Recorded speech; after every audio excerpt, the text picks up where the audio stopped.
メンタルヘルスの LINE ケア、共感疲労を防ぐということで、今回は情報提供させていただきたいと思いますね。メンタルヘルスに関してはですね、セルフケアに続いて LINE ケアというのがありますので、ここではそれをご紹介をさせていただきたいということなんですね。LINE ケアっていうのは何かっていうと、 LINE ですのでね、上司と部下との関係において上司が部下のメンタルヘルスを意識をしていくということなんですね。今安全配慮義務ということで、心身の部下の安全を配慮するという義務もですねありますのでですね、そういう意味合いでこの LINE ケアっていうのがクローズアップされてきているということですね。あるいは最近のキーワードで近しいものでいうと心理的安全性とかですね、これもっと前向きに言うとワークエンゲージメントですけどね。あるいはもう少し大きなキーワードでいくと昨今健康経営ですね、健康経営ね、こういうキーワードも出てきていますのでね、やっぱりメンタルヘルスの LINE ケアっていうのは日々ね、重要視されてきていますということなんですね。でこの LINE ケアをしていくにあたってのポイント、今回ちょっと2点ね、ご紹介をさせていただければと思うんですけど、まずですね、やっぱり日頃から部下の仕事ぶりを確認をしておくことっていうのが重要になってきますね。特にですねこのメンタルに不調を及ぼす場合っていうのはですね、時間にルーズになってくる可能性が高いですね。ですから例えば遅刻が増えてきたとか、あるいはそれに関係して、仕事のミスが増えてきてないかとかね。で、メンタル不調の場合は特にこのね、時間にルーズという意味合いでいくとですね、実は睡眠不足になってくることがすごく多いので、睡眠が取れているかどうか、あるいはプライベートのことが分かる場合は酒量が増えていないか、お酒の量ですね、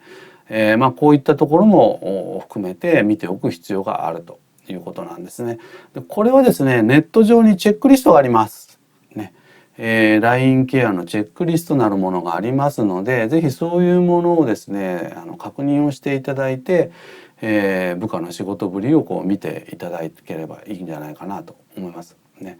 で、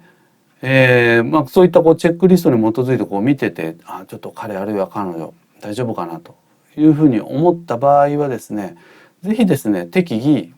皆様の会社の人事部門とか、あるいは産業医の方と早めに相談をするというのがポイントになってきます。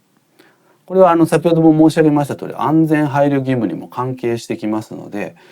このやっぱりメンタルヘルスっていうのはですねやっぱり初期対応がとても重要ですのでね、そういう意味で早めにやっぱり相談をしていくということがポイントになってきます。ね、ですから上司として部下のメンタル不調をこれ抱え込まないというのがこれポイントになってくるわけですね。で抱え込んじゃうとどういうことが起きちゃう可能性があるかというとですね、今回のタイトルにもありますけど、この共感疲労ですね、これが起きてしまう可能性があるということなんですね。すなわち私たち自身もですね、メンタルの不調がドミノ倒し的にですね、起こってくる可能性があるということなんですね。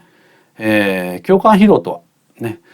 他者の苦しみや悲しみに接した時に感情移入しすぎてしまい無気力状態に陥ってしまうことというふうに定義がされていますね。ですからこうならないためには繰り返しになりますけれども、やっぱり一人で抱え込まないね。それからもう一つ重要なのはですね、同感と共感は異なるっていうことをですね、ぜひ意識をしていただきたいということなんですね。どちらかというとですね、この他の人の苦しみや悲しみをそのまま自分ごとのように抱え込んでしまうっていうのはこれ同感なんですね。同感っていうのは同じく感じるっていうことですので、一方で共感というのは共に感じるってことなんですけど、これ寄り添うってことなんですね。ですからあくまでもあなたはあなた、私は私という立場で、いるのがこの共感なんですね。